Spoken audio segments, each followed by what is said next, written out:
बिहार में जाति आधारित जनगणना हुई थी और उसके बाद से जिसकी जितनी भागीदारी उसकी इतनी हिस्सेदारी के आधार पे जो नीतीश और तेजस्वी की सरकार ने 16% जो है दलितों और अति पिछड़ों और पिछड़ों में आरक्षण की वृद्धि की थी।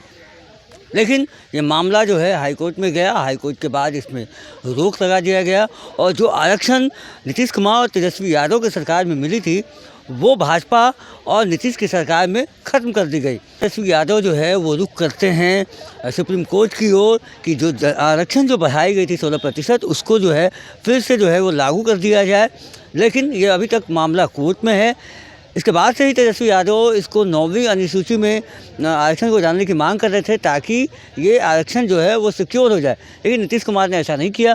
उसको लेकर तेजस्वी यादव ने 2 दिन पहले अपने कार्यालय के बाहर ही इसके लिए एक बैठक में वहाँ आंदोलन किया और वहाँ से कुर्सी छोड़ के नारे जो है वो बुलंद किया। और आज राजद के जितने भी विधायक थे वो विधानसभा के पॉलिटिकों में आरक्षण छोड़ कुर्सी छोड़ के जो नारे हैं इसको लेकर अपनी आवाज़ बुलंद कर रहे हैं और विधानसभा में भी इसकी जो है आवाज़ बुलंद की हो रही है। विधानसभा से लेकर विधान परिषद यानी सड़क से लेकर सदन तक जो है अब ये आरक्षण की जो आग है एक बार फिर से राष्ट्रीय जनता दल के नेता और तेजस्वी यादव ने लगाई है।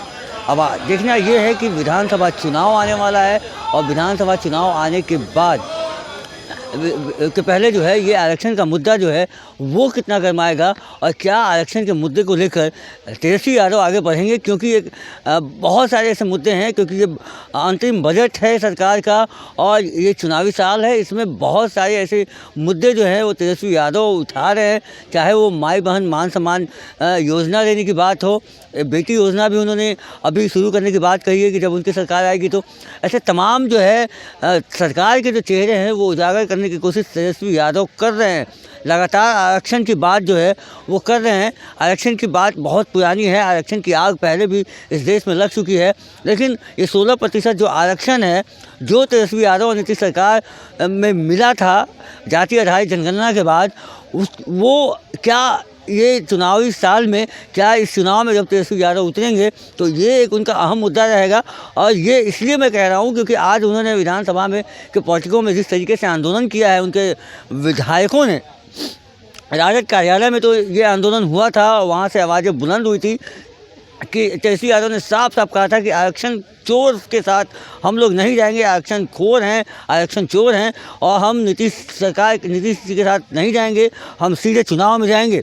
और वही बात आज विधानसभा के परिसर में विधानसभा के पॉलिटिकों में जो है वो तख्ती लेके वो नीतीश कुमार हाय है और नीतीश कुमार मुर्दाबाद के उनके विधायक नारा लगा रहे हैं। तो ये एक बहुत ही बड़ी आरक्षण का जो मुद्दा है वो बिहार में बनने वाला है चुनाव के समय। तेजस्वी यादव इसको भुनाने में लगे हैं और तेजस्वी यादव को ये बखूबी पता है कि आरक्षण एक ऐसा मुद्दा है जहाँ पे दलित और अति पिछड़ा और पिछड़ा वर्ग के लिए ही ये आरक्षण बढ़ाया गया था। तो ये एक उनके लिए बहुत ही बड़ा मुद्दा बन सकता है। इस पर जो है तेजस्वी यादव ने बहुत ही स्टडी की है और इसको लेकर ही जो है ये विधानसभा के में आने से पहले ही उन्होंने राजद कार्यालय में इसके लिए विरोध प्रदर्शन किया था। हालांकि सुप्रीम कोर्ट में यह मामला है, देखने वाली बात यह होगी। उन्होंने ये भी कहा था कि मामला सुप्रीम कोर्ट में है, उनके वकील हमेशा हर तारीख पे खड़े रहते हैं ताकि जो विपक्षी वकील हैं वो कुछ इधर उधर ना कर दें। तो बहुत सारी बातें आरक्षण पे तेजस्वी यादव पुरजोर तरीके से अपनी बात रख रहे हैं। देखने वाली बात यह है कि तेजस्वी यादव का ये आरक्षण वाला जो मामला है और ये जो आरक्षण खत्म जो 16% जो मिला था दलित पिछड़ा अति पिछड़ा को, ये आरक्षण क्या तेजस्वी यादव दिलवा पाएंगे और क्या ये लोगों को समझ में आ पाएगा कि अगर तेजस्वी यादव आते हैं तो ये उनके लिए ये आरक्षण जो है वो मिलेगा और ये उनको फ़ायदा कराएगा। फिलहाल इस खबर में इतना ही। बने रहिएगा प्रेस जागरण के साथ। धन्यवाद।